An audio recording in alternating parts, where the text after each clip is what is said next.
SSLC ವಾರ್ಷಿಕ ಪರೀಕ್ಷಾ ತಯಾರಿ ನಡೆಸುತ್ತಿರುವಂಥ ಎಲ್ಲ 10ನೇ ತರಗತಿ ವಿದ್ಯಾರ್ಥಿ ಮಿತ್ರರೇ, ಎಲ್ರಿಗೂ ನಮಸ್ಕಾರ. Thought for the day. We are the results of our thoughts. ನಾವು ಏನು ವಿಚಾರ ಮಾಡ್ತೀವಿ ಅದೇ ಆಗ್ತವೆ. ಹಾಗಾಗಿ ನಮ್ಮ ಕನಸು, ನಮ್ಮ ವಿಚಾರಗಳು ಯಾವಾಗಲೂ ನಾವು SSLC ವಾರ್ಷಿಕ ಪರೀಕ್ಷೆಯಲ್ಲಿ 95% ಹೆಚ್ಚು ಅಂಕ ಗಳಿಸ್ತೇವೆ ಅನ್ನುವಂಥ ಒಂದು ವಿಷಯವನ್ನು ಪದೇ ಪದೇ ನಾವು ವಿಚಾರ ಮಾಡ್ತಾ ಇದ್ರೆ, ಅದರ ಬಗ್ಗೆ ಚಿಂತನೆ ಮಾಡ್ತಾ ಇದ್ರೆ ಅದರ ಕಡೆಗೆ ನಮ್ಮ ಗಮನ ಹೋಗ್ತೈತಿ, ಪ್ರಯತ್ನ ಕೂಡ ಹೆಚ್ಚಾಗ್ತೈತಿ. ಆ ಒಂದು ನಿಟ್ಟಿನಲ್ಲಿ ನಾವು ಅದರಲ್ಲಿ ಗೆಲುವನ್ನು ಕಾಣೋಕ್ಕೆ ಸಾಧ್ಯತೆ ಐತಿ. ಅದಕ್ಕೆ ನೀವು ಏನಾಗಬೇಕಂತ ಬಯಸ್ತೀರಿ ಅದ್ರ ಬಗ್ಗೆ ಜಾಸ್ತಿ ವಿಚಾರ ಮಾಡಿರಿ, ಜಾಸ್ತಿ ಚಿಂತನೆ ಮಾಡಿರಿ. ಬೇಕಂದ್ರೆ ನಮ್ಮ ಯೋಚನೆಗಳು ನಮ್ಮನ್ನು ರೂಪಿಸ್ತವೆ ಅಂತ ಹೇಳ್ತಾ ಇವತ್ತಿನ ತರಗತಿಯನ್ನು ಪ್ರಾರಂಭ ಮಾಡ್ತಾರೆ. ಅಭ್ಯಾಸ 5.3ದಲ್ಲಿರುವ ಸಮಸ್ಯೆ ಬಿಡಿಸ್ತಾ ಇದ್ವಿ. ಈಗಾಗಲೇ 5 ಸಮಸ್ಯೆಗಳು ಮುಗಿದಿದ್ದವು. 6th ಒಂದು ಸಮಾಂತರ ಶ್ರೇಣಿಯ ಮೊದಲ ಮತ್ತು ಕೊನೆಯ ಪದಗಳು ಕ್ರಮವಾಗಿ 17 ಮತ್ತು 350 ಆಗಿವೆ. ಸಾಮಾನ್ಯತೆ 9 ಆದರೆ ಪದಗಳ ಸಂಖ್ಯೆ ಎಷ್ಟು ಮತ್ತು ಅವುಗಳ ಮೊತ್ತ ಎಷ್ಟು? ಈ ಕೊಟ್ಟಿರೋ ದತ್ತಾಂಶ ಬಳಸಿಕೊಂಡು ನಾವು ಕಂಡುಹಿಡಿಯೋ ಪ್ರಯತ್ನ ಮಾಡೋಣ. ಇಲ್ಲಿ ಮೊದಲ ಪದ ಕೊಟ್ಟರೆ ಎ ಕೊಟ್ಟಿದ್ದಾರೆ ಎಷ್ಟು? 17. ಕೊನೆಯ ಪದ ಎಲ್ 350 ಮತ್ತು ಸಾಮಾನ್ಯತೆ ಸಹ ಕೊಟ್ಟರೆ ಡಿ 9. ಪದಗಳ ಸಂಖ್ಯೆ ಎಷ್ಟು ಅಂತ ಕೇಳಿದ್ದಾರೆ ಅವರು. ಈಗ SN ಸೂತ್ರದೊಳಗೆ 3 ಟೈಪ್ ಅದವು. n/2 into A plus L. First ನಾವು SN = n/2 A plus L ಈ ಸೂತ್ರ ಹಚ್ಚಿ ನೋಡೋಣ. SN ಕೂಡ ಗೊತ್ತಿಲ್ಲಲ್ಲ.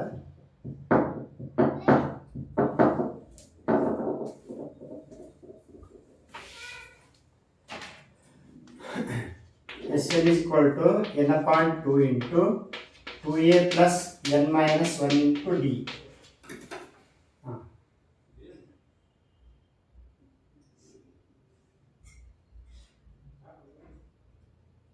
SN ಕೂಡ ಗೊತ್ತಿಲ್ಲ.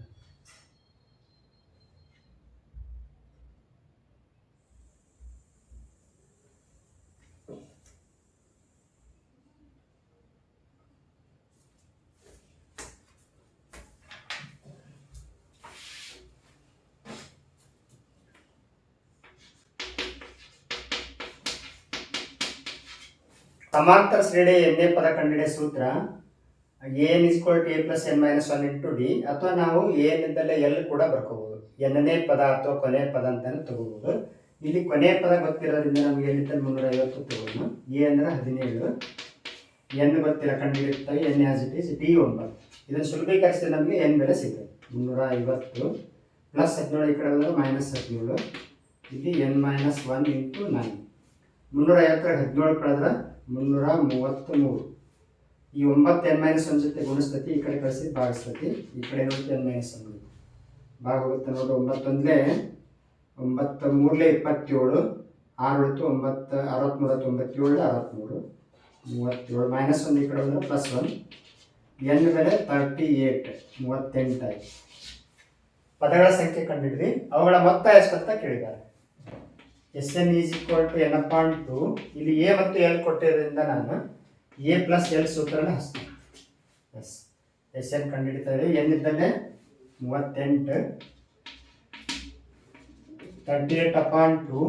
ಎ ಮೊದಲ ಪದ 17, ಇದು ಕೊನೆಯ ಪದ 350. 38ಕ್ಕೆ 2ರಿಂದ ಭಾಗಿಸಿದ್ರೆ 2 ಅಂದರೆ 2 19 19.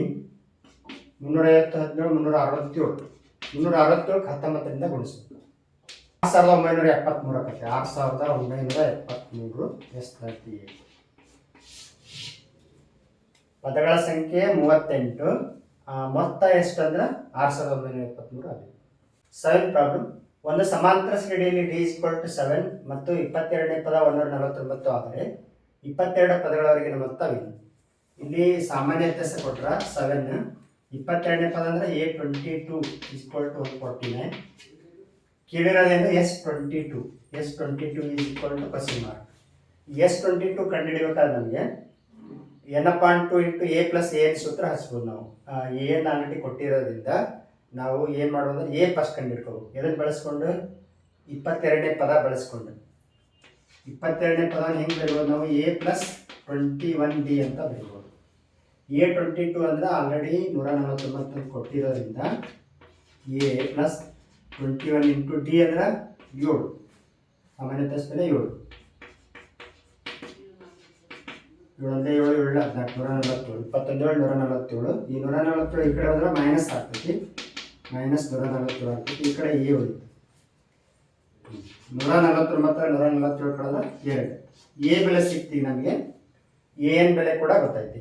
ಹಾಗಾಗಿ S N is equal to n/2 into A plus A N. ಈ ಸೂತ್ರ ಹಚ್ಚಿ ನಾವು ಮೊತ್ತ ಕಂಡುಹಿಡಿತೀವಿ. 22 22/2 ಎ ಅಂದ್ರೆ 2, ಎ ಎನ್ ಅಂದ್ರೆ ಎ 22. ಎಸ್ 22ಕ್ಕೆ 2 ಭಾಗಿಸಿದ್ರೆ ಎಷ್ಟು? 11. 2 ಅಂದರೆ 11. 2 ಪ್ಲಸ್ ಎ 22 ಅಂದರೆ 149. ಎಸ್ ಸುಲಭೀಕರಿಸ. S 22 is equal to 11.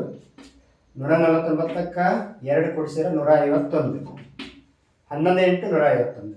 S 22 is equal to 1661. 22 ಪದಗಳವರೆಗೆ ಮೊತ್ತ 1661 ಆಗಿದೆ. ಎಸ್ 8ನೇ ಪ್ರಾಬ್ಲಮ್. ಒಂದು ಸಮಾಂತರ ಶ್ರೇಣಿ 2ನೇ ಮತ್ತು 3ನೇ ಪದಗಳ ಕ್ರಮವಾಗಿ 14 ಮತ್ತು 18 ಆದರೆ ಅದರ 51 ಪದಗಳವರೆಗಿನ ಮೊತ್ತವೇನು? ಇಲ್ಲಿ 2ನೇ ಪದ ಕೊಟ್ಟರೆ A2 ಎಷ್ಟು? 14, A3 3ನೇ ಪದ 18, ಕೇಳಿರೋದೇನು S51 ಮೊದಲ 51 ಪದಗಳವರೆಗಿನ ಮೊತ್ತ ಎಷ್ಟು? ನಾವು ಈ ಎರಡು ಅನುಕ್ರಮ ಪದಗಳನ್ನು ಬಳಸಿಕೊಂಡು ಸಾಮಾನ್ಯ ವ್ಯತ್ಯಾಸ ಕಂಡುಹಿಡಿಯೋಣ. First D is equal to A3 minus A2. A3 ಅಂದರೆ 18, A2 ಅಂದರೆ 14, ಎಷ್ಟು ಅಂತ 4 ಅಂತ ಡಿ ಗೊತ್ತಾಯ್ತು. ಎ ಕೂಡ ಕಂಡುಹಿಡ್ಕೋಬೋದು. ನಾವು ಹೆಂಗೆ ಕಂಡುಹಿಡಿಬೋದು? 2ನೇ ಪದದೊಳಗೆ ಡಿ ಕಳೆದ್ಬಿಟ್ರೆ ಎ ಸಿಗ್ತದೆ. D A is equal to A2 minus D. ಸಮಾಂತರ ಶ್ರೇಣಿಯಲ್ಲಿ ಯಾವುದೇ ಒಂದು ಪದದ ಹಿಂದಿನ ಪದ ಪಡಿಬೇಕಾದ್ರೆ ಅದರೊಳಗೆ ನಾವು ಸಾಮಾನ್ಯ ವ್ಯತ್ಯಾಸ ಕಳಿಬೇಕು. A2 ಅಂದ್ರೆ 14, ಡಿ ಅಂದ್ರೆ 4 ಆಗ್ತದೆ. ಈಗ ಮೊತ್ತ ಕಂಡುಹಿಡಿಯೋದು ಭಾಳ ಸುಲಭ. S N is equal to n/2 2a plus n minus 1 into D. 51 ಪದಗಳವರೆಗೆ ಮೊತ್ತ ಅಂದರೆ n ಇದ್ದಲ್ಲಿ 51, 20 ಎ ಅಂದ್ರೆ 10, n ಅಂದ್ರೆ 51, ಡಿ ಸಾಮಾನ್ಯ ವ್ಯತ್ಯಾಸ 4. 51 2ರಿಂದ ಸಂಪೂರ್ಣ ಭಾಗ ಹೋಗೋದ್ರಿಂದ ಆಸ್ ಇಟ್ ಈಸ್ ಬರ್ಕೊಳ್ಳೋಣ. 2 10 20, 51ರಾಗ 1 ಕಳೆದ್ರೆ 50 ಇಂಟು 4,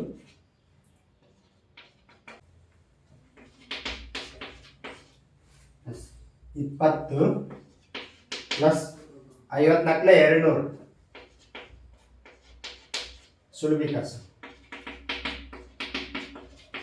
200 ಪ್ಲಸ್ 20 220 ಒಂದೇ 210. 51 ಇಂಟು 110, 51ಕ್ಕೆ 110ರಿಂದ ಗುಣಿಸ್ಬೇಕು. 51 ಈಸ್ ಈಕ್ವಲ್ ಟು 5610 ಆಗಿದೆ. ಎಸ್ 9ನೇ ಪ್ರಶ್ನೆ. ಒಂದು ಸಮಾಂತರ ಶ್ರೇಣಿ 7 ಪದಗಳವರೆಗೆ ಮೊತ್ತ 49 ಮತ್ತು 17 ಪದಗಳವರೆಗೆ ಮೊತ್ತ 289 ಆದರೆ ಮೊದಲ n ಪದಗಳವರೆಗೆ ಮೊತ್ತ ಏನು? ಇಲ್ಲಿ 2 ದತ್ತಾಂಶ ಕೊಟ್ಟಾರ. ನಾವು ಫಸ್ಟ್ ಏನು ಮಾಡೋಣ? ಎಸ್ ಎನ್ ಸೂತ್ರ ಹಚ್ಕೊಂಡು S N is equal to n/2 into 2a plus n minus 1 into D. ಈ ಸೂತ್ರದಲ್ಲಿ ಮೊದಲ 7 ಪದಗಳವರೆಗೆ ಮೊತ್ತ ಕೊಟ್ಟರು. ಏನಿದ್ದಲ್ಲಿ 7 ತುಂಬೋಣ. 2a ಏನಿದ್ದಲ್ಲಿ 7, ಡಿ ಗೊತ್ತಿಲ್ಲ, ಡಿ ಆಗುತ್ತೆ. S7 ಅಂದ್ರೆ ಕೊಟ್ಟಿದ್ದಾರೆ 49. 2ಕ್ಕೆ ಭಾಗಿಸ್ತದೆ, ಈ ಕಡೆ ಕಳಿಸಿ ಗುಣಿಸ್ತತಿ. ಇದು ಅವಶ್ಯಕತೆ ಈ ಕಡೆ ಆದ್ರೂ ಚೇಂಜ್ ಪದ್ಧತಿ. ಇಲ್ಲಿ ಏನು ಹೇಳುತ್ತೆ? 2a ಪ್ಲಸ್ 7 1 ಕಳೆದ್ರೆ 6d. 7 1 7 49, 7 14 ಅಂದ್ರೆ 2a plus 6d is equal to 14. ಒಂದು ಸಮೀಕರಣ ಆಯ್ತು ನೋಡಿ. 7 49, 7 14, 2a plus 6d is equal to 14. ಇದು ಒಂದು ಸಮೀಕರಣ. ಅದೇ ಥರ ಇನ್ನೊಂದು ದತ್ತಾಂಶ ಬಳಸ್ಕೊಳ್ಳೋಣ. S N is equal to n/2 into 2a plus n minus 1 into D. ಈ ಸರಿ ಮೊದಲ 17 ಪದಗಳು ಮತ್ತೆ ಏನಿದ್ದಲ್ಲಿ 17 ತುಂಬೋಣ. ಏನಿದ್ದಲ್ಲಿ 17, D D as it is ಬೇಡ. S17 ಅಂದ್ರೆ ಕೊಟ್ಟಾರ 289. 2ಕ್ಕೆ ಭಾಗಿಸ್ತತಿ, ಈ ಕಡೆ ಕಳಿಸಿ ಗುಣಿಸ್ತತಿ. ಈ 17 ಅವಶ್ಯಕತೆ ಈ ಕಡೆ ಅಂದ್ರೆ ಸೇರಕ್ಕೆ ಬರ್ತೈತಿ. ಇದೇನಿರುತ್ತೆ? 2a ಪ್ಲಸ್ 17 1 ಕಳೆದ್ರೆ 16d. 17 17 289, 17 34. ಇನ್ನೊಂದು ಸಮೀಕರಣ ಏನಾಯ್ತು? 2a plus 16d is equal to 34. ಇದು ಸಮೀಕರಣ 2. 2ರ ಕೆಳಗೆ 1 ಬರ್ಕೊಳ್ಳೋಣ. 2a plus 6d is equal to 14. ಸಮೀಕರಣ 1ರಲ್ಲಿ 2 ಕಳೆಯಲಾಗಿ ಕಳೆದ್ರೆ ಏನಾಯ್ತು, ಕೆಳಗಿನ ಸಮೀಕರಣ ಚಿಹ್ನೆಗಳು ಪ್ಲಸ್ ಇದ್ದೆಲ್ಲ ಮೈನಸ್ ಆಗ್ತವೆ. Plus 2a minus 2a cancel. 16 6 ಕಳೆದ್ರೆ 10d, 34 14 ಕಳೆದ್ರೆ 20. ಡಿ ಜೊತೆ 10 ಗುಣಿಸ್ತತಿ, ಈ ಕಡೆ ಕಳಿಸಿ ಭಾಗಿಸ್ತತಿ. ಎಷ್ಟು ಅಂತ? ಡಿ ಬೆಲೆ 2, 10 17. ಸಮೀಕರಣ 1ರಲ್ಲಿ ಡಿ ಬೆಲೆ ಆದೇಶ ಮಾಡಿದ್ರೆ ನಮ್ಗೆ ಎ ಬೆಲೆ ಸಿಗ್ತದೆ. ಒಂದೇ ಸಮೀಕರಣದ ಡಿ ಇದ್ದಲ್ಲಿ 2 ತುಂಬೋಣ. 2a 6 12, ಈ ಕಡೆ ಕಳಿಸಿದ್ರೆ ಏನಾಯ್ತು, ಮೈನಸ್ 12 ಆಗ್ತದೆ. 12 ಕಳೆದ 2, ಎ ಜೊತೆ 2 ಗುಣಿಸ್ತತಿ, ಈ ಕಡೆ ಕಳಿಸಿ ಭಾಗಿಸ್ತತಿ.